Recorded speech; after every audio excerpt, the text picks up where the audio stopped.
নমস্কার, বাংলা সেরা গল্পে সবাইকে জানাই স্বাগত। শুরু করছি আজকের গল্প। গল্পের নাম বিনোদিনীর আত্মকথা। লিখেছেন প্রভাত কুমার মুখোপাধ্যায়। আজ পড়ে শোনাব গল্পটির প্রথম পর্ব। তাহলে শুনতে থাকো গল্পটা। গল্পের নাম বিনোদিনীর আত্মকথা। আমার নাম শ্রীমতী বিনোদিনী দাসী। হাল শাকিন কলিকাতা। মৃত্যু নিকট জানিয়া আমি নিজ জীবন কাহিনী লিপিবদ্ধ করিতেছি।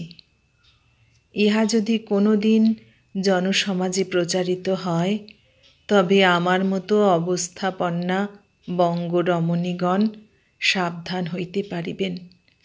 ইহাই আমার আন্তরিক আশা ও অভিপ্রায়। পিতৃকুল শ্বশুরকুল কোনো কুলই আমি উজ্জ্বল করি নাই। সুতরাং তাহাদের প্রকৃত নামধামগুলির পরিবর্তে আমি কাল্পনিক নামধামই ব্যবহার করিয়াছি। তবে আমার আসল নাম বিনোদিনীই বটে। আমি বলিতে গেলে জন্ম দুর্ভাগিনী। আমার শৈশবেই প্রথমে মাতা এবং বৎসর না ঘুরিতেই আমার পিতা পরলোক গমন করেন। আমার অন্য কোনো নিকট আত্মীয় স্বজন ছিল না, কেবল এক জ্যাঠা মহাশয় ছিলেন। তিনি আসিয়া গ্রামস্থ লোকের সাহায্যে আমার পিতার শ্রাদ্ধ শান্তি সম্পন্ন করেন। জিনিসপত্র কতক বেচিয়া কতক বিতরণ করিয়া পৈতৃক বাটিতে তালা লাগাইয়া আমাকে সঙ্গে লইয়া পুরুলিয়াতে চলিয়া যান। তখন আমার বয়স 4 বৎসর মাত্র। জ্যাঠামহাশয়ের একটি পুত্র ছাড়া 3টি কন্যা ছিল। পরে শুনিলাম আমাকে পৌঁছিতে দেখিয়া জ্যাঠাইমা নাকি বলিয়াছিলেন, বেশ হলো, এবার গন্ডা ভর্তি হলো। আমার জ্যাঠতুতো বোন 3টির নাম নেহারবালা, শৈলবালা এবং ননীবালা। শৈল ছিল আমার সমবয়সী, কিন্তু তথাপি তাহার সহিত আমার তেমন ভাব হয় নাই। আমি কোথা হইতে উড়িয়া আসিয়া জুড়িয়া বসিলাম বলিয়া শৈলবালা আমায় হিংসা করিত। জ্যাঠাইমা আমাকে লুকাইয়া তাহাকে মাঝে মাঝে এটা ওটা খাওয়াইতেন বলিয়া আমি তাহার হিংসা করিতাম।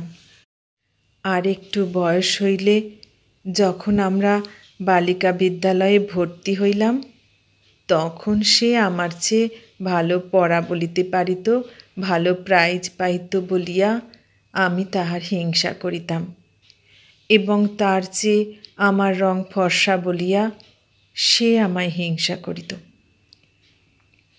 নেহার দিদি আমাদের চেয়ে 2 বৎসরের বড় ছিল। 13 বৎসর বয়সে তাহার বিবাহ হইল। জ্যাঠামহাশয়ের পূর্বসঞ্চিত যাহা কিছু ছিল, তাহার বেশিরভাগই এই বিবাহে নিঃশেষিত হইয়া গেল।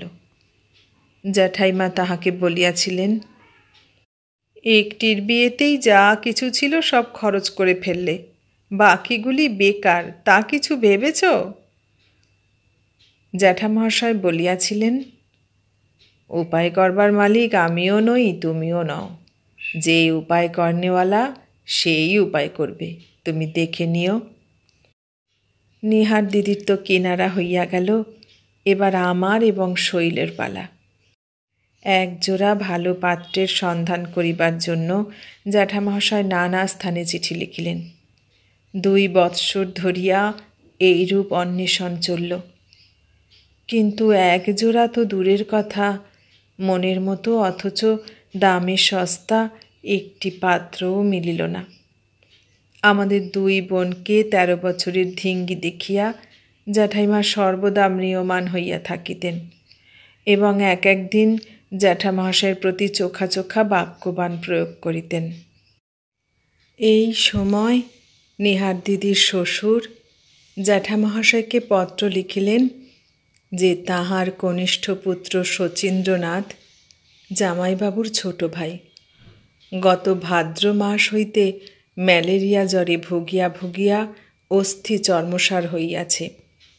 কলেজে তাহার পার্সেন্টেজ গিয়াছে, সে এবার পরীক্ষা দিতে পাইবে না। ডাক্তার বায়ু পরিবর্তন করাইতে উপদেশ দেন।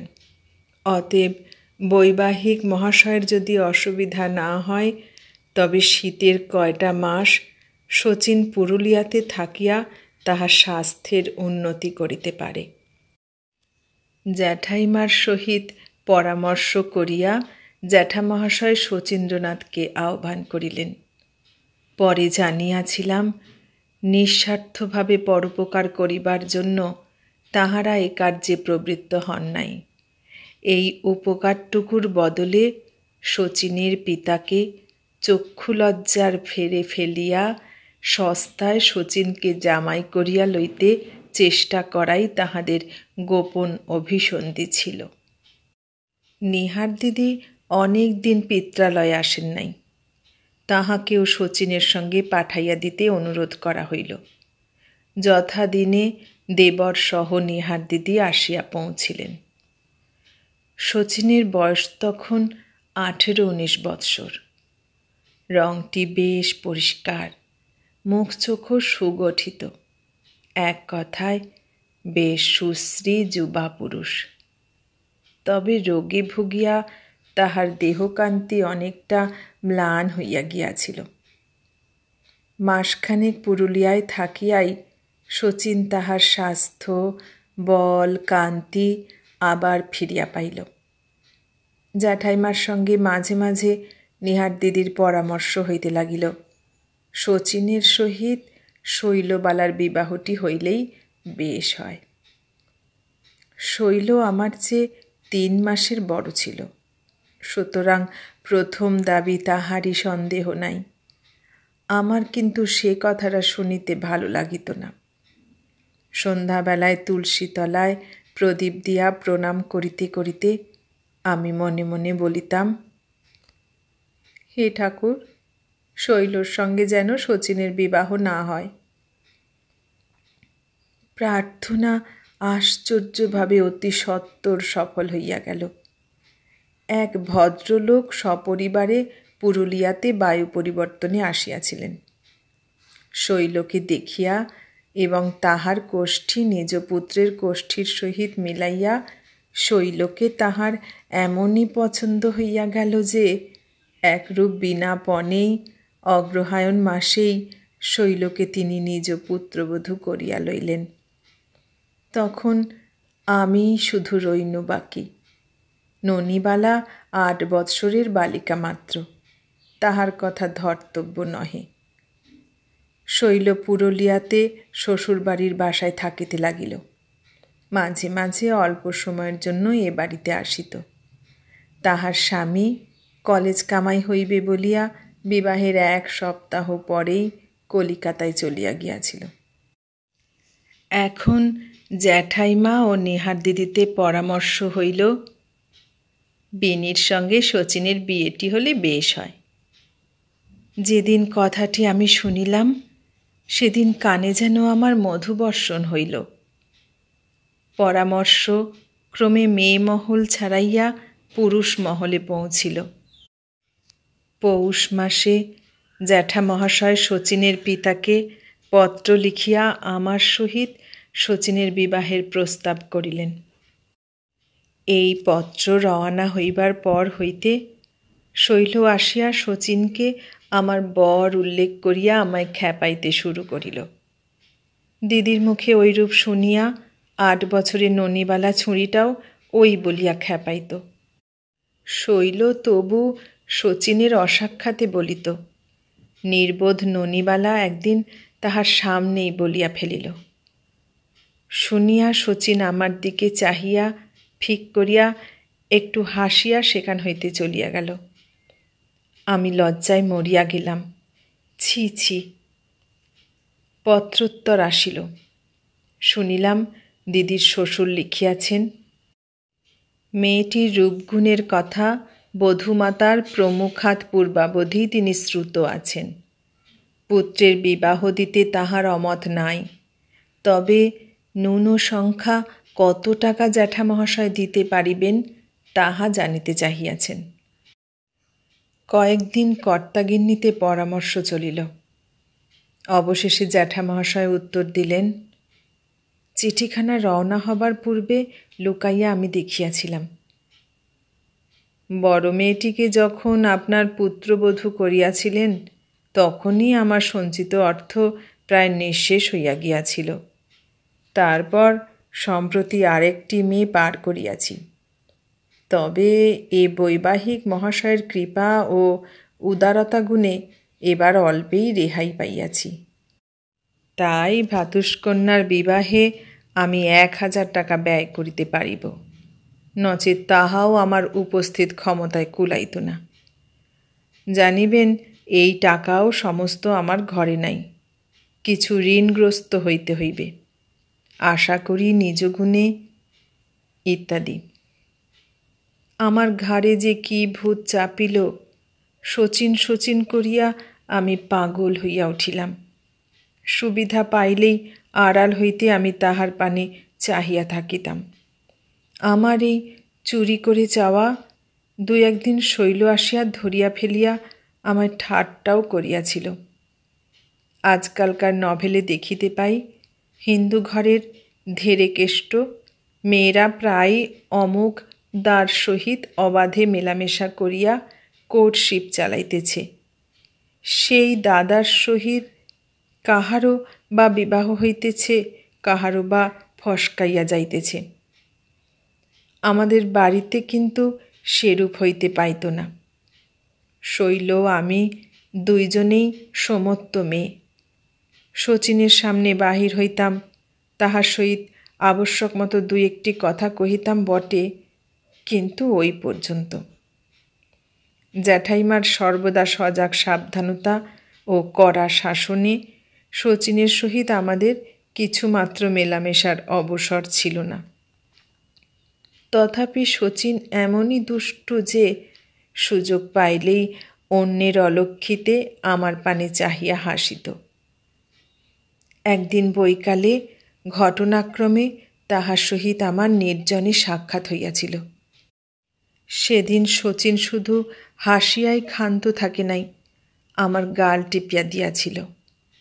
আমি রাগিয়া উঠিয়া বলিয়াছিলাম, ও কি?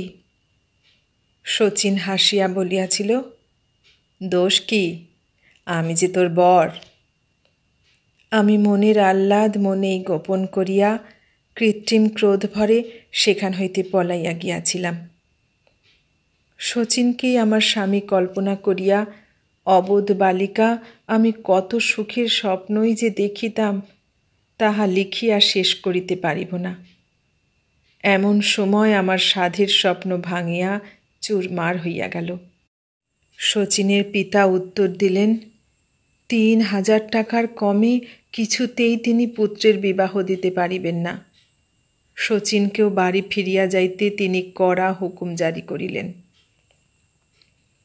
পরদিন শচীন তাহার জিনিসপত্র বাঁধিয়া আমাদের বাড়ি হইতে বিদায় গ্রহণ করিল। যাত্রার পূর্বে একটিবারও তাহার সহিত আমার দৃষ্টি বিনিময়ের সুযোগ হয় নাই। সে চলিয়া যাওয়ার পর আমি দ্বিতলের একটি জানালা দিয়া তাহাকে একবার দেখিতে চেষ্টা করিলাম। দেখাও হইল। তাহার উৎসুক চক্ষু সেই জানালার মাঝেই আমাকে খুঁজিতেছিল বোধহয়। তাহার সেই ছলছল চোখ দুটি আমি কিছুতেই ভুলিতে পারি নাই। সে দৃষ্টিপথের অতীত হইলে আমি বিছানায় পড়িয়া বালিশে মুখ গুজিয়া কাঁদিতে লাগিলাম। তখন নিচে সবাই গৃহকার্যে ব্যস্ত। কেহ আসিয়া এই অবস্থায় যে আমায় দেখিতে পাইবে, এ সম্ভাবনা মাত্র আমার মনে উদয় হয় নাই। কিন্তু অল্পক্ষণ পরেই আমার পৃষ্ঠদেশে কাহার হস্তস্পর্শ অনুভব করিলাম। মুখ তুলিয়া চাহিয়া দেখি শৈল। শৈল আমার অশ্রুমাখা মুখ দেখিয়া ব্যঙ্গ ভরে বলিল, বাহ বেরে, এত দূর! বিরহ কাতরা বিনোদিনী রায় পরাণে বাঁচে না বাঁচে বলিয়া গা দুলাইয়া নৃত্যের ভঙ্গিতে বাহির হইয়া গেল। কথাটা শৈল বাড়িতে প্রচারও করিয়া দিয়াছিল। মাসখানেক পরে শুনিলাম পাত্র ঠিক হইয়াছে। সোনারপুরে তাহার বাড়ি, নিঃসন্তান, দ্বিতীয় পক্ষ, বয়স 40 বৎসর। গ্রামে ঘি ও ময়দার দোকান আছে, অবস্থা সচ্ছল। একদিন পাত্র আমাকে দেখিতে আসিলেন, দেখিয়া পছন্দও করিলেন। অল্প টাকায় হইবে বলিয়া জ্যাঠামহাশয় এই পাত্রই স্থির করিয়াছিলেন। 5ই বৈশাখ আমার শুভ বিবাহ হইয়া গেল। আমি শ্বশুর বাড়ি গেলাম। আমি তখন 14 বছরে পড়িয়াছি। সেখানে গিয়া দেখিলাম আমার শ্বশুর শাশুড়ি নাই, বিধবা পিসি শাশুড়ি আছেন, তিনিই ঘরের গৃহিণী। স্বামী ভক্তি, স্বামী পূজা, স্বামী সেবাই নারী জীবনের সর্বপ্রধান কর্তব্য। এই শিক্ষাই আবাল্য পাইয়া আসিতেছিলাম। একদিন মনে মনেও যে আমি অন্য পুরুষকে কামনা করিয়াছিলাম, সেজন্য লজ্জায় ধিক্কারে মরিয়া যাইতাম। শচীন একদিন আমাকে স্পর্শ করিয়াছিল, আমার গাল টিপিয়া দিয়াছিল, তাহা পূর্বেই বলিয়াছি। মনের ক্ষোভে আমার ইচ্ছা করিত একখণ্ড লোহা পোড়াইয়া বেশ লাল করিয়া তাহা গালের উপর টিপিয়া ধরিয়া ওই স্থানটা অগ্নিশুদ্ধ করিয়া লই। স্বামী আমাকে যথেষ্ট স্নেহযত্ন করিতে লাগিলেন, কিন্তু আমার পোড়া মন এমনই অপদার্থ যে শচীনকে আমি ভুলিতে পারিলাম না। শচীনের চিন্তাও যে আমার পক্ষে মহাপাপ তাহা বেশ জানিতাম, কিন্তু মনকে বশে আনিতে পারিতাম না। এই সময় চন্দ্রশেখর পুস্তকখানি আমার হাতে পড়িল। জ্যাঠামহাশয়ের গৃহে থাকিতে আমরা সকল বোনই লেখাপড়া ভালো রকমই শিখিয়াছিলাম, কিন্তু জ্যাঠামহাশয় মেয়েদের উপন্যাস পড়ার বিরোধী ছিলেন বলিয়া উপন্যাস বেশি পড়িবার সুযোগ আমরা পাই নাই। তাই এতখানি বয়স পর্যন্ত চন্দ্রশেখর আমার অপঠিত ছিল। বহিখানি পড়িয়া দেখিলাম আমার অবস্থার সঙ্গে অনেকটা মিলিয়া যায়। কপাল দোষে বিবাহের পূর্বেই কোনো মেয়ের যদি অন্য পুরুষের প্রতি মন গিয়া থাকে, তবে বিবাহের পর তাহার কর্তব্য কি, তাহা চন্দ্রশেখর পড়িয়া বেশ বুঝিতে পারিলাম। অধিকাংশ হিন্দু মেয়ে পতিভক্তি বিনা সাধনায় লাভ করিয়া থাকে বটে, কিন্তু আমার মতো দুর্ভাগিনী যাহারা, তাহাদের ওই বস্তুটি লাভ করিবার জন্য কঠোর সাধনায় রত হইতে হইবে, হাল ছাড়িয়া দিলে চলিবে না। ইহাই চন্দ্রশেখরের উপদেশ বলিয়া বুঝিলাম এবং তদনুসারেই নিজ জীবনের গতি নিয়ন্ত্রিত করিব স্থির করিলাম। আমি সর্বদা বিষণ্ণ থাকি দেখিয়া স্বামী একদিন বলিলেন, সমবয়সী সঙ্গী সাথী একটিও নেই, একলা তোমার বড় কষ্ট হয় না? শচীনের কথা তখনও তিনি জানিতে পারেন নাই, পরে জানিয়াছিল। আমি বলিলাম, না, কষ্ট আর কি। তিনি বলিলেন, কষ্ট হয় বই কি, তোমার যদি 2-1টি যা কি ননদ থাকতো, তাদের সঙ্গে হাসিতে গল্পেতে দিন কাটাতে পারতে, কিন্তু সেসব কিছুই তো নেই। আচ্ছা, একটা কাজ না হয় করো না? কি? বই পড়তে তুমি খুব ভালোবাসো। একখানি বই পেলে তুমি খুব আগ্রহের সঙ্গে সেখানি পড়ো, দেখতে পাই। আমাদের গ্রামে একটি ভালো লাইব্রেরি আছে, অনেক বাংলা বই আছে, কত সব মাসিকপত্র আসে, নূতন বইও প্রায় তারা কিনে আনায়। আমি সেই লাইব্রেরির মেম্বার হব। যত তুমি পড়তে পারো তত বই তোমায় এনে দেব। তাহলে তোমার সময় কাটাবার বেশ একটা উপায় হবে, কি বলো? আমি উৎসাহের সহিত এ বিষয়ে সম্মতি জানাইলাম। স্বামী মেম্বার হইলেন এবং লাইব্রেরি হইতে কৃত্রিম সিল্কের চকচকে মলাটযুক্ত নূতন নূতন উপন্যাস গ্রন্থ আনাইতে লাগিলেন। প্রথম প্রথম নিজে তিনি 2-1খানা বহি পড়িতে আরম্ভ করিয়াছিলেন বটে, কিন্তু তাহার ভালো লাগে নাই বলিয়া সে চেষ্টা আর করিতেন না। তিনি ছিলেন দাতা কর্ণযুগের মানুষ। আমি কিন্তু সেগুলি গোগ্রাসে গিলিতে লাগিলাম। এইরূপ কিছুদিন চলিতে চলিতে আমার মনে ধীরে ধীরে একটা পরিবর্তন আসিতে লাগিল। আমি বেশ বুঝিতে পারিলাম, এতকাল মা দিদিমার কাছে পতিভক্তি সম্বন্ধে যে শিক্ষা আমি পাইয়া আসিয়াছি, তাহা নিতান্তই ভুল শিক্ষা। পতির প্রতি যদি যথার্থ ভালোবাসা থাকে, তবে সেক্ষেত্রে একটু আধটু ভক্তি বা সেবা করিলেও ততটা দোষ নাই। কিন্তু যে পতিকে অন্তরের সহিত ভালোবাসি না, তাহাকে ভক্তি করা নিজেকে অপমান করা মাত্র। দেখিলাম আজকালের বড় বড় লেখকগণের মতে বঙ্কিমবাবু নিতান্তই সেকেলে লেখক। প্রাণ যাহাকে চায় তাহাকে লাভ করিতে পারিলেই নারীর নারীত্ব সফল হয়, তাহার জীবন যৌবন ধন্য হয়। সকল যুবতীরই এই বিষয়ে যত্নবতী থাকা উচিত। নবযুগের নবীন আলোক আমদানিকারক এই ঔপন্যাসিকগণের মধ্যে কাহারও হস্তে যদি চন্দ্রশেখর সংশোধনের ভার থাকিত, তবে তিনি নিশ্চয়ই গভীর জলে সন্তরণকালে প্রতাপকে দিয়া শৈবলিনীকে ওরূপ দারুণ শপথ করাইতেন না। তাহাদিগকে গঙ্গা পার করিয়া দিয়া কোনো নিভৃত কুটিরে স্থাপন করিয়া আর্টের নগ্নচিত্র আঁকিয়া অর্ধশিক্ষিত যুবক ও বোধোদয় বিদ্যাবতী যুবতীগণকে মোহিত করিয়া দিতেন। সে যাহা হোক, আমিও মূর্খ সেকেলে স্ত্রীলোকদের মতো পতিভক্তিকে জীবনের সার বলিয়া আর গ্রহণ করিলাম না। শচীনের চিন্তাকে আর বিষবৎ বর্জন করিবার চেষ্টা করিলাম না। একদিন নিজ গালে লোহা পোড়াইয়া ছ্যাঁকা দিবার বাসনা করিয়াছিলাম বলিয়া নিজ মূর্খতায় মনে মনে লজ্জিত হইলাম। আমি অনেক সময় ভাবিতাম শচীন বিবাহ করিয়াছে কিনা। মনে করিতাম, করিয়া থাকে করুক, আমার শচীন আমার অন্তরের ধন। আপন অন্তর মধ্যে তাহাকে লুকাইয়া আমি নিত্য তাহার পূজা করিব।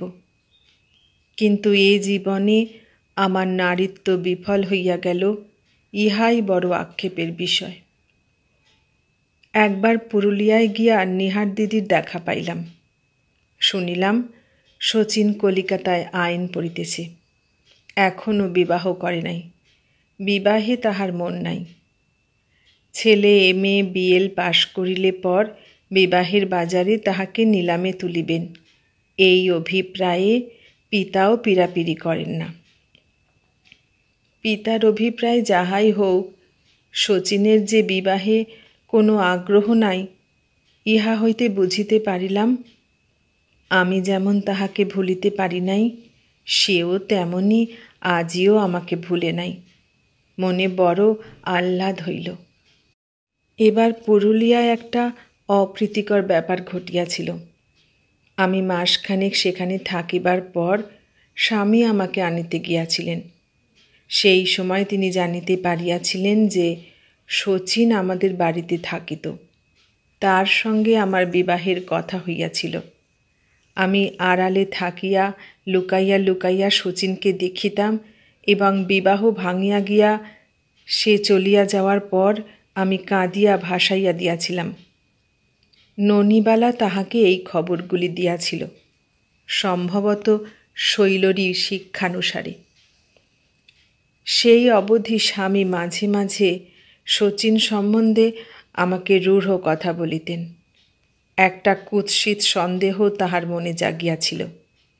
বলা বাহুল্য, তাহার এ আচরণে তাহার প্রতি ভক্তি তো আমার ছিলই না, একটু স্নেহ মমতা যাহা ছিল তাহাও অন্তর্হিত হইল। সে বৎসর আষাঢ় মাসে সূর্যগ্রহণের সঙ্গে আরও কি সব যোগ একত্র হইয়াছিল। পিসিমা আমার স্বামীকে ধরিয়া বসিলেন, চল বাবা, কলকাতায় গিয়ে গঙ্গা স্নান করে আসা যাক। গঙ্গাহীন দেশে আমাদের বসতি, গঙ্গা স্নানের সুযোগ আমাদের দুর্লভ, সুতরাং স্বামী সম্মত হইলেন। সমস্ত রাত্রি রেলগাড়িতে কাটাইয়া পরদিন বেলা 9টার সময় আমরা শিয়ালদাহ স্টেশনে নামিলাম। বেলা 10টায় গ্রহণ লাগিবে, 1 ঘণ্টাকাল স্থিতি। পরামর্শ ছিল প্রথমে আমরা জগন্নাথ ঘাটে গিয়া গ্রহণের স্নান সারিয়া তারপর সোজা কালীঘাটে চলিয়া যাইব। সেখানে একটা বাসা ঠিক করিয়া মাকে দর্শন করিয়া আহারাদির ব্যবস্থা হইবে। 2-3 দিন সেই বাসায় থাকিয়া পশুশালা, জাদুঘর, থিয়েটার, বায়োস্কোপ প্রভৃতি দেখিয়া দেশে ফিরিব। শিয়ালদহে ঘোড়ার গাড়ি ভাড়া করিয়া আমরা গঙ্গার ঘাটের দিকে চলিলাম। আমি পূর্বে কখনো কলিকাতায় আসি নাই। গাড়ির খড়খড়ির ফাঁক দিয়া কলিকাতার বিরাট বিশ্বস্তর মূর্তি দেখিয়া আমি ভয়ে অভিভূত হইয়া পড়িলাম। যতই আমরা গঙ্গার ঘাটের নিকটবর্তী হইতে লাগিলাম, পথে মানুষের ভিড় ততই বৃদ্ধি পাইতে লাগিল। অবশেষে গাড়ি আর অগ্রসর হইতে পারিল না, আমাদের নামিতে হইল। স্বামী বলিলেন, উহা বড় বাজার, গঙ্গার ঘাট আর বেশি দূর নহে, এইটুকু পথ হাঁটিয়া যাইতে হইবে। গাড়ি বিদায় করিয়া আমাকে মধ্যে রাখিয়া স্বামী ও পিসিমা সেই ভিড়ের মধ্য দিয়া অগ্রসর হইলেন। প্রথমটা আমরা 3 জনই হাত ধরাধরি করিয়া চললাম, কিন্তু ভিড় বাড়িয়া আমাদিগকে বিচ্ছিন্ন করিয়া দিল। অনেক কষ্টে আমরা পুনরায় একত্র হইলাম, কিন্তু হইলে কি হইবে? খানিক অগ্রসর হইয়া দেখি রাস্তার মাঝখানে দড়ি খাটাইয়া মেয়ে পুরুষের পথ পৃথক করিয়া দিয়াছে। খাকি কোটের বুকে লাল কাপড়ের ফুল আঁটা কয়েকজন যুবক দড়ি ধরিয়া দাঁড়াইয়াছে। স্বামী আমাদের লইয়া পুরুষগণের রাস্তা দিয়াই অগ্রসর হইবার চেষ্টা করিলেন, কিন্তু সেই বাবুরা বলিয়া উঠিল, মা লক্ষ্মীরা এইদিকে, এইদিকে, এবং বলপূর্বক আমাদের পৃথক করিয়া দিল। পুরুষের শাড়ি পুরুষ দিগের ঘাটে যাইবে, স্ত্রীলোকের শাড়ি স্ত্রীলোক দিগের ঘাটে যাইবে, এই প্রকার বন্দোবস্ত হইয়াছে। ইহা পূর্বে আমার স্বামী জানিতেন না। এখন জানিয়া তিনি চিৎকার করিয়া আমাদের বলিয়া দিলেন, চান করে উঠে ঘাটের চাঁদনিতে তোমরা দাঁড়িয়ে থেকো, কোথাও যেও না, 1 পা নড়ো না, ভিড় কমলে আমি গিয়ে তোমাদের নিয়ে আসব। পিসিমা উচ্চস্বরে উত্তর করিলেন, আচ্ছা। প্রথমটা আমি পিসিমার হাত ধরিয়াছিলাম, ক্রমে ভিড়ের চাপে হাত ছাড়িয়া গেল। পিসিমা একটু পিছাইয়া পড়িলেন। আমি মাঝে মাঝে পশ্চাৎ ফিরিয়া তাহাকে দেখিতে লাগিলাম। খানিক পরে তাহাকে আর দেখিতে পালাম না। ক্রমে ভিড়ের চাপ আরও বাড়িয়া উঠিল। তখন আর আমি চলিতেছিলাম না, ভিড় আমাকে ঠেলিয়া লইয়া যাইতেছিল। ভিড়ের চাপে মাঝে মাঝে পা দুটি আমার রাস্তা ছাড়িয়া শূন্যে উঠিয়া পড়িতেছে। সেই অবস্থায় কিয়দ্দূরে অগ্রসর হইয়া পা আবার মাটিতে ঠেকিতেছে। ভাগ্যিস ইহা স্ত্রীলোকের ভিড়, এই ভিড় পুরুষের হইলে কি কেলেঙ্কারি হইত, ছি ছি। শুনিয়াছিলাম ঘাট অধিক দূর নহে, কিন্তু অনেকক্ষণ চলিলাম, চালিত হইলাম বলিলেই ঠিক হয়। কোথায় যাইতেছি কিছুই বুঝিতে পারিলাম না।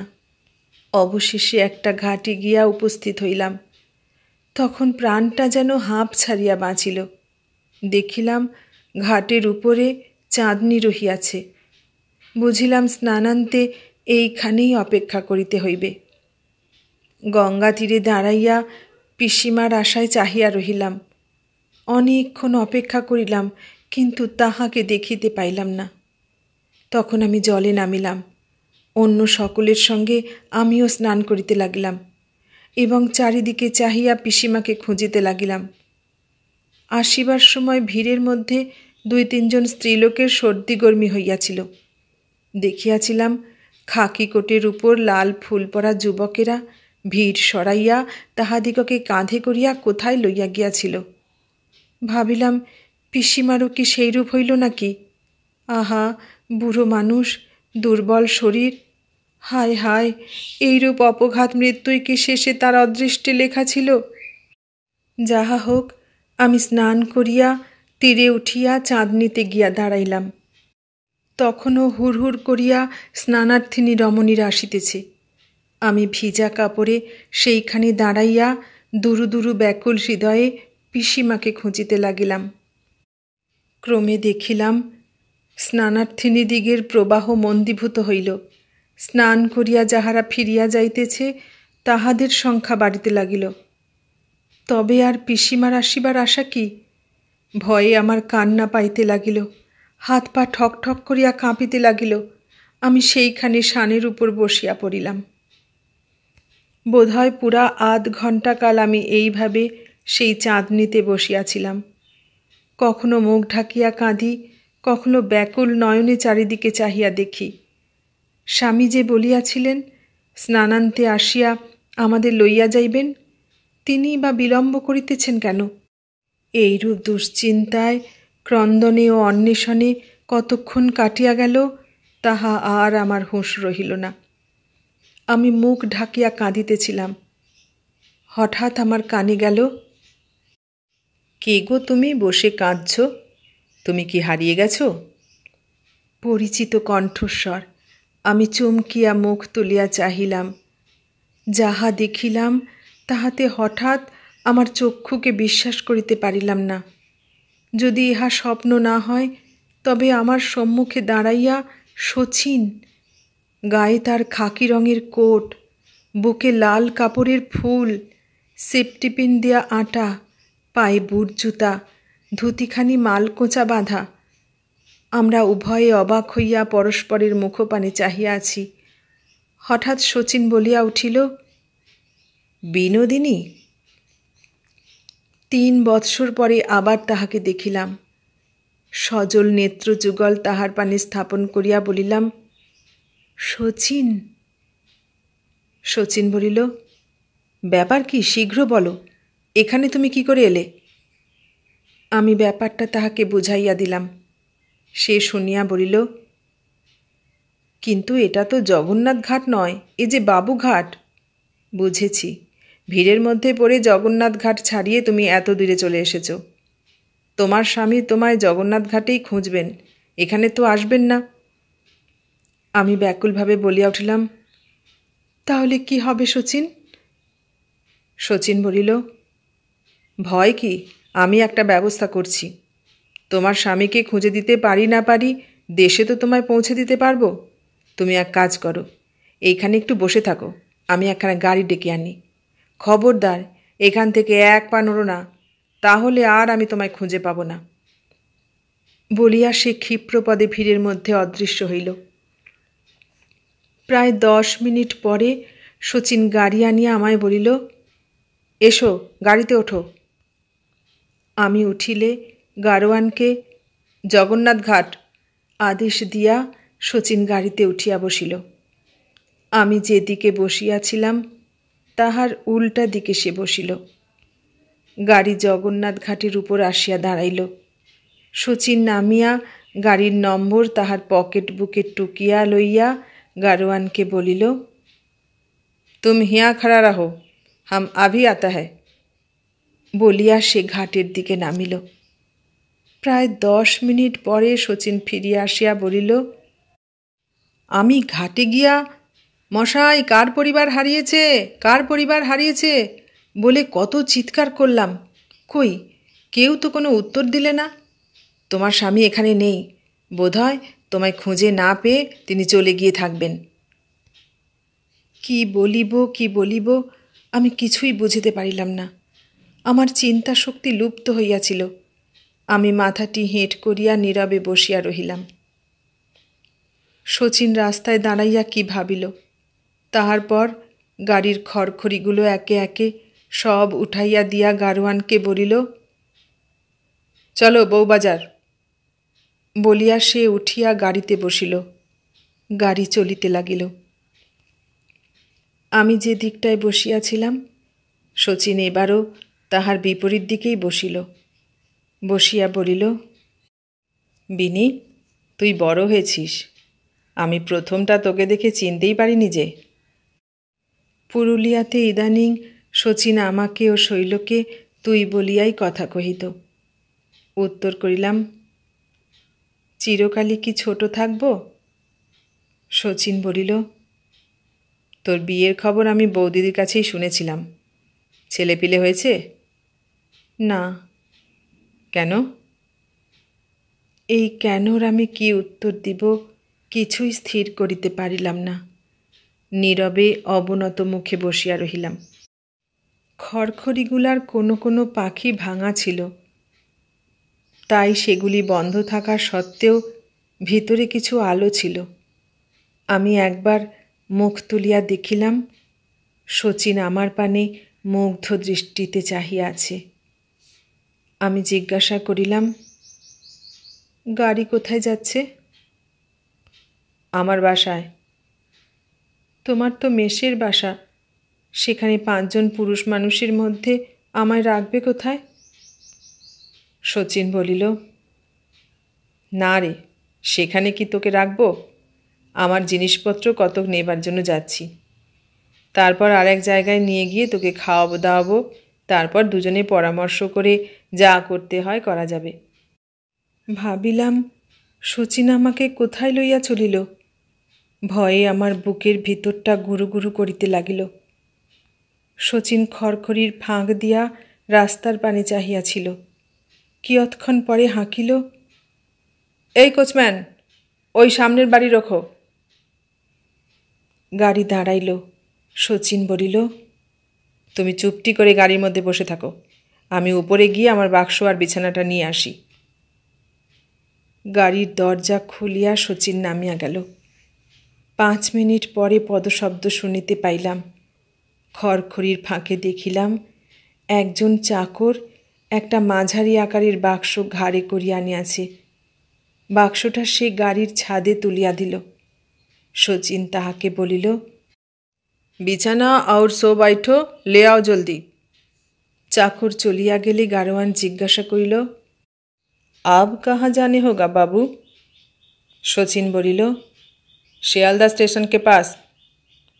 চাকর ফিরিয়া আসিলে বিছানার বান্ডিলটা ছাদে দিয়া সবাই হাতে করিয়া শচীন গাড়িতে উঠিয়া বসিল। গাড়ি আবার চলিতে লাগিল। শচীন বলিল, শিয়ালদা স্টেশনের কাছে যাত্রীনিবাস বলে একটা বাঙালি হোটেল আছে। কেউ পরিবার নিয়ে এলে তাদের থাকবারও স্বতন্ত্র বন্দোবস্ত আছে। তোমার স্বামীকে খোঁজবার জন্যে 2-1 দিন যে কলকাতায় থাকতে হবে সেইখানেই তোমায় রেখে দেব। আর কোনো স্থান নেই। সেখানকার কোনো ঝিটি তোমায় যদি জিজ্ঞাসা করে তবে তুমি আমাকে স্বামী বলেই পরিচয় দিও, নইলে তারা অজ্ঞ লোক, অকারণ একটা মন্দ কিছু ভাবতে পারে। বুঝেছ? আমি চুপ করিয়া রহিলাম। বুঝতে চেষ্টা করিতে লাগিলাম শচীনের মতলবটা কি। কিছুই স্থির করিতে পারিলাম না। অবশেষে তাহাকে জিজ্ঞাসা করিলাম, তোমার খাওয়া হয়েছে? শচীন বলিল, সকালে 1 পেয়ালা চা আর একটু মোহনভোগ খেয়ে ভলেন্টিয়ারি করতে বেরিয়েছিলাম। তুমিও তো খাওনি, তোমার খুব খিদে পেয়েছে বোধহয়। আমি বললাম, মেয়ে মানুষের আবার খিদে? শচীন বলিল, না, তারা তো আর মানুষ নয়। আমি বলিলাম, খিদে তেষ্টা তাদের দমন করতে শিখতে হয়। শচীন বলিল, বিনি, তুই এই নবযুগের নতুন আলোর দিনে বললি মেয়ে মানুষকে খিদে তেষ্টা দমন করতে শিখতে হয়? কেন, কী অপরাধে শুনি? ওসব মতটদ মহা ভুল। অত্যন্ত সেকেলে নারী সমস্যার এখন তো মীমাংসাই হয়ে গেছে। স্নেহ ধর্মের বা মনোধর্মের কোনো ক্ষুধা দমন করার চেষ্টাই মহামূর্খতা। তার তৃপ্তি সাধনই পুরুষের যথার্থ পুরুষত্ব, নারীর আদর্শ নারীত্ব। আমি হাসিয়া বলিলাম, তুমি কি বই লেখো নাকি? কেন? বইয়ে এই রকম কথা দেখতে পাই। শচীন বলিল, লিখি না, পড়ি। আজকাল কত ভালো বই বেরোচ্ছে, সেসব তুই পড়েছিস? হ্যাঁ, তুই যখন পুরুলিয়াতে ছিলি তখনই তো তোরা কবনে বেশ লেখাপড়া করতিস দেখেছি।